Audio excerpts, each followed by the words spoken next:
آدم الأسماء كلها ثم عرضهم على الملائكة فقال أنبئوني بأسماء هؤلاء إن كنتم صادقين. اور اس نے آدم کو سب چیزوں کے نام سکھائے، پھر ان کو فرشتوں کے سامنے کیا اور فرمایا کہ اگر سچے ہو تو مجھے ان کے نام بتاؤ. قالوا سبحانك لا علم لنا إلا ما علمتنا إنك أنت العليم الحكيم.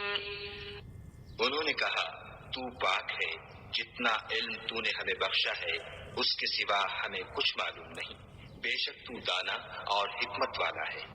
قال يا آدم أنبئهم بأسمائهم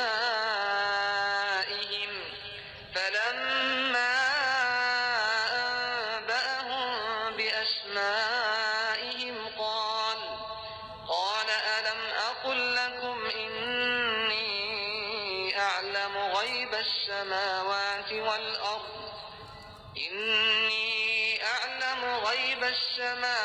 والأرض وأعلم ما تبدون وما كنتم تكتمون.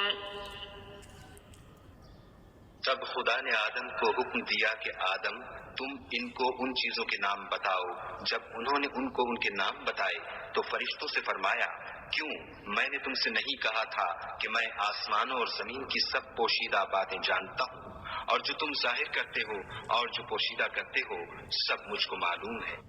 وَإِذْ قُلْنَا لِلْمَلَائِكَةِ اسْجُدُوا لِآدَمَ فَسَجَدُوا إِلَّا إِبْلِيسَ أَبَى وَاسْتَكْبَرَ وَكَانَ مِنَ الْكَافِرِينَ. اور جب ہم نے فرشتوں کو حکم دیا کہ آدم کے آگے سجدہ کرو تو وہ سب سجدے میں گر پڑے، مگر شیطان نے انکار کیا اور غرور میں آ کر کافر بن گیا. وَقُلْنَا يَا آدَمُ اسْكُنْ أَنْتَ وَزَوْجُكَ الْجَنَّةَ وَكُلَا مِنْهَا رَغَدًا حَيْثُ شِئْتُمَا وَلَا تَقْرَبَا هَٰذِهِ الشَّجَرَةَ فَتَكُونَا مِنَ الظَّالِمِينَ. اور ہم نے کہا کہ اے آدم تم اور تمہاری بیوی بہشت میں رہو اور جہاں سے چاہو بے روک ٹوک کھاؤ پیو، لیکن اس درخت کے پاس نہ جانا نہیں تو ظالموں میں داخل ہو جاؤ گے.